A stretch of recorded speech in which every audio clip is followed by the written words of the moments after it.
साहिब कहते हैं, सदगुरु मिले बहुत सुख लहिए, सदगुरु शब्द सुधारे।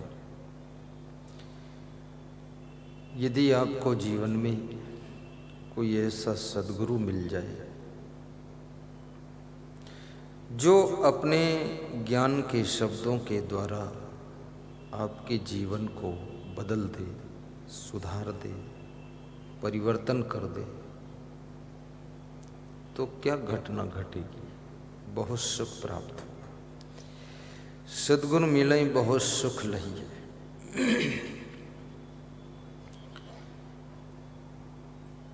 सत्संग के शब्द,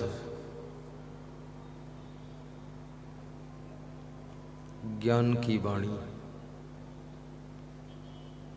हमारे आपके जीवन को चेंज करती है। कैसे चेंज करती है?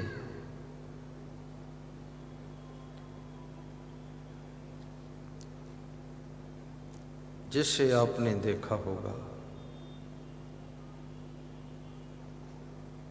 कि कपड़ा सफेद कलर का है, मूल रंग इसका वाइट होता है, लेकिन कपड़े को जैसा रंग मिले, फिर जिस रंग में उसको डुबा दो, वो सफेद वस्त्र उसी रंग का दिखने लग जाता है और रंग बदल देता है, लाल, पीला, नीला। मानव को जैसा संग मिले और मनुष्य को जैसी संगत मिल जाती है।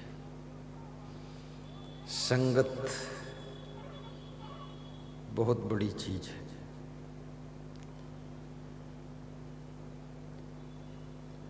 और मनुष्य की जिंदगी का निर्माण संग, साहित्य और वातावरण से होता है। हर व्यक्ति चाहता है मेरा बच्चा बहुत अच्छा बने, लेकिन अच्छा वो तब बन सकता है जब अच्छी संगत में रहे, अच्छे वातावरण में रहे, आसपास के लोग अच्छे हों। और मनुष्य का मन ऐसा है कि अच्छाइयों को सीखने में तो इसे वर्ष निकल जाते हैं, लेकिन बुराइयां सीखने में इसको जरा भी वक्त नहीं लगता है। ये बहुत जल्दी बुराई सीख लेता है, क्योंकि पानी को कहीं छोड़ दो नीचे की ओर बह कर जाता है। ऐसे मन भी नीच कर्मों की ओर जल्दी जाता है। महाराष्ट्र में एक भक्त मिलने के लिए आए, तो उन्होंने कहा कि मैं आपका सत्संग टीवी में सुनता हूँ। तो मैंने कहा अच्छी बात है। बोले 1 मिनट आपको अलग मिलना चाहता हूँ। तो जब उनको अलग में मिला तो बोले कि टीवी चैनल की फीस बहुत देना पड़ता है आपको, तो आपके लिए 51,000 लाया हूँ, ये ले लो। तो हमने कहा कुछ सुधार हुआ कि नहीं हुआ? सत्संग सुनते हो? तो बोले सुधरूं या न सुधरूं, लेकिन नीचपना तो कुछ कम हो ही जाएगा। तो ये मनुष्य के स्वभाव में नीचपना रहता है। वो नीचपना भी अगर कम हो जाए तो भी शांति मिल सकती है। और ये मन हमेशा नीच कर्मों की ओर भागता है। इस मन से लोग बहुत परेशान हो चुके हैं। सदगुरु कबीर साहब ने भी इस बात को स्वीकार किया है कि ई मन चंचल, ई मन चोर, ई मन शुद्ध ठगारा, मन मन करते सुर नर मुनि जहड़े, मन के लक्ष्य द्वार। कबीर साहब कहते हैं ये मन बड़ा चंचल है और ये मन चोर भी है। कबीर साहब ने इसको चोर भी बताया है। ये चुपके से निकल जाता है, इधर से उधर सोचने लग जाता है।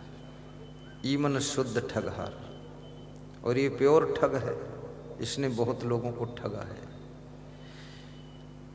नेताओं को भी ठग लेता है, महिलाओं को भी ठगता है, पुरुषों को भी ठगता है, अफसरों को भी ठगता है, और कितने साधुओं को भी ठगा है इसने, बहुत बड़ा ठग है।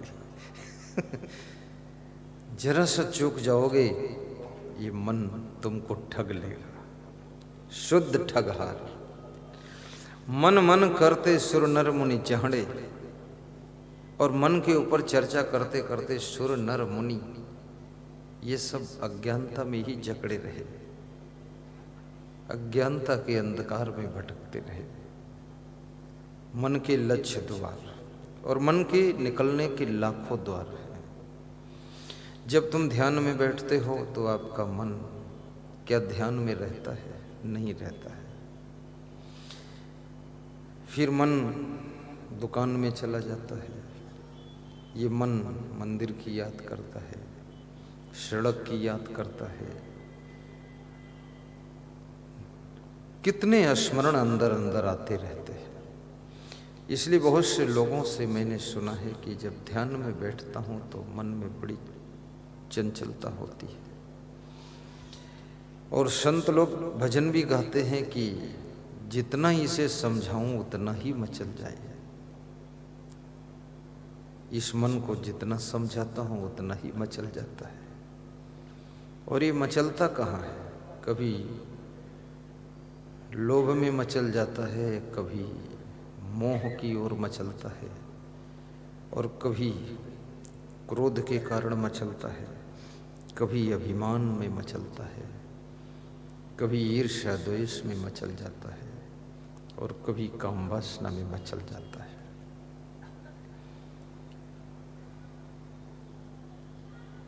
परंतु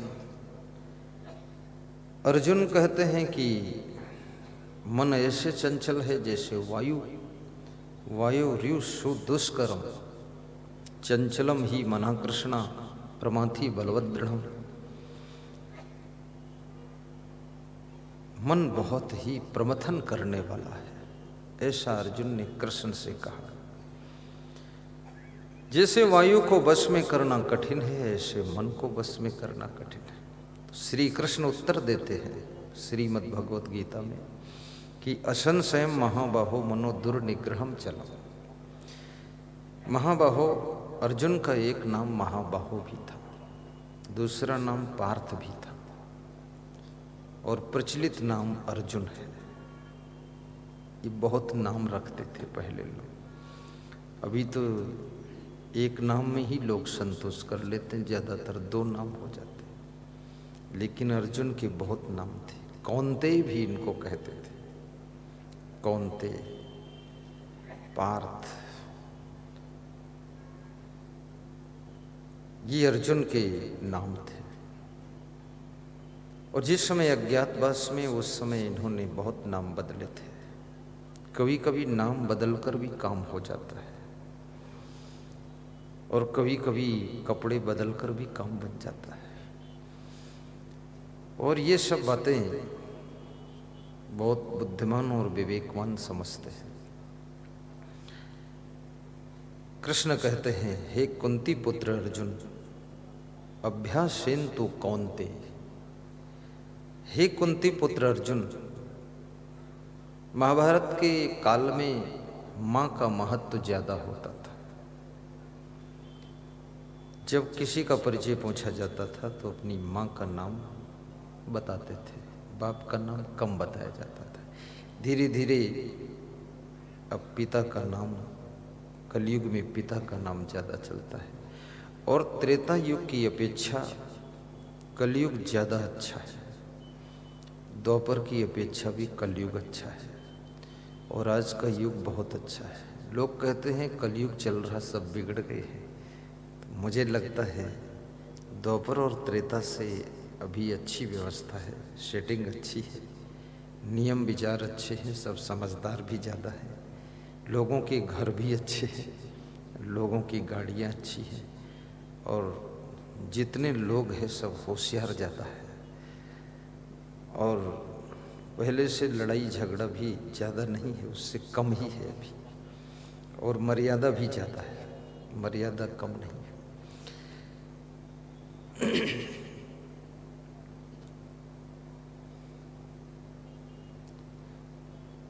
बहुत सुंदर कृष्ण कहते अर्जुन, यदि मन को नियंत्रित करने का अभ्यास करो और मन में वैराग्य भरो। देखिए, दो शब्द हैं, अभ्यास और वैराग्य। जब तक आपके मन में वैराग्य नहीं होगा तब तक ये मन जो है चंचलता बंद नहीं करेगा। और गृहस्थ के लिए भी वैराग्य जरूरी है। गृहस्थ के घर में भी वैराग्य चाहिए, क्योंकि वैराग्य ही आपको नियंत्रण में चलने की शक्ति प्रदान करेगा। संत में तो वैराग्य चाहिए ही चाहिए, पर गृहस्थ में भी चाहिए। और जिस गृहस्थ में वैराग्य आ जाता है वो गृहस्थ फिर यत्र तत्र अन्यत्र सर्वत्र कहीं भी किसी भी चीज में आकर्षित नहीं होता है। वो फिर नियम के अंतर्गत रहता है, लक्ष्मण रेखा के अंदर रहता है। और वैराग्य का अर्थ ही है कि लक्ष्मण रेखा के अंदर रहना, कंट्रोल में रहना। और ये वैराग्य राजनेताओं में भी बहुत जरूरी है। मेरे पास एक रामपुर सिटी से फोन आया, रामपुर जिला है उत्तर प्रदेश में।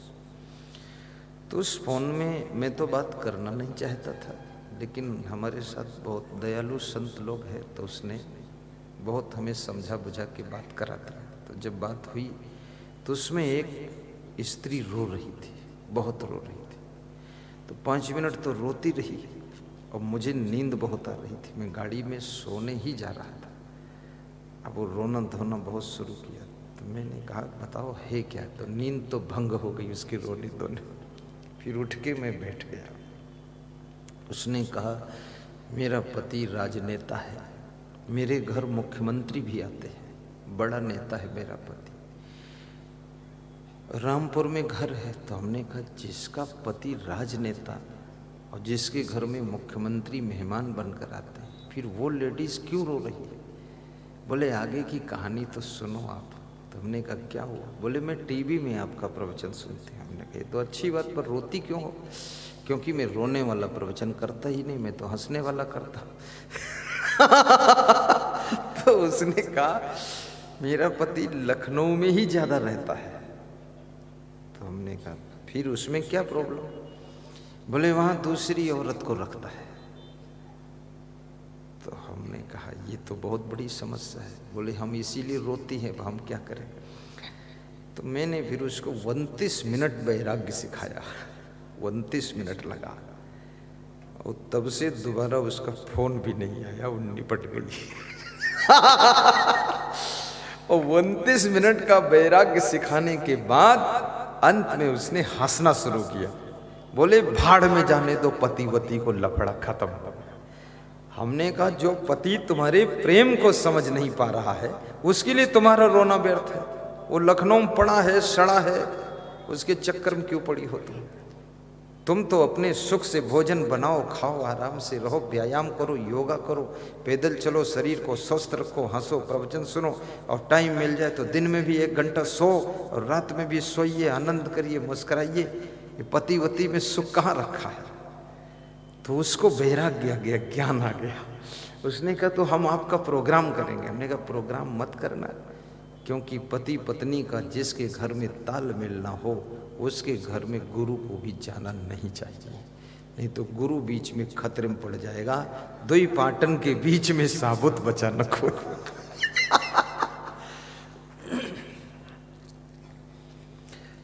अब यदि उस नेता के अंदर वैराग्य होता तो लखनऊ में जाकर के वो किसी दूसरी लेडीज में नहीं फंसता।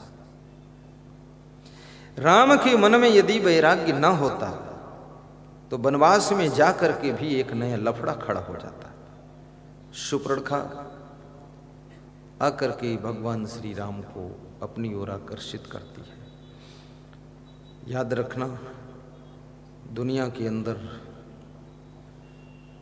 त्रेता युग में भी शूर्पणखा थी। तुम ये मत समझना कलयुग में शूर्पणखा नहीं है, अभी भी शूर्पणखा भी है। और अभी भी रावण भी है, मेघनाद भी है, कुंभकर्ण भी है, अभी भी राम भी हैं, लक्ष्मण भी हैं। जिसके अंदर भाई के प्रति सेवा का भाव है, जो अपने लक्ष्य को ही मन में सदैव बसा कर रखता है, वो लक्ष्मण का रूप है। और जो प्रेम से भरा हुआ है और प्रेम से अपने कार्यों को संपन्न करता है और परिवार के अंदर प्रेम की गंगा बहाता, वो भरत का रूप है। जो परिवार के अंदर मौन और शांत रहता है, हलचल नहीं करता, वो शत्रुघ्न का रूप है। और याद रखना, कई के कहने में बहकावे में जो आ जाए वो कैकेयी का रूप है। कैकेयी का मतलब ही होता कई के कहने में आने वाला कैकेयी होता है। और मंथरा जो सबके मन को थरथरा दे, कपा दे, ऐसा कार्य करे, वो मंथरा कहलाती है।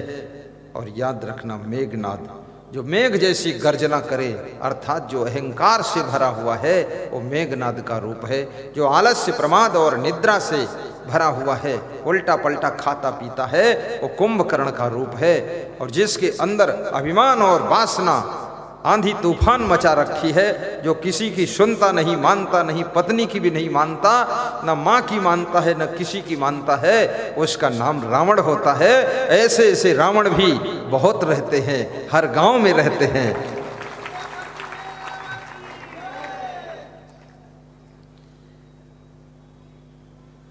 प्रयागराज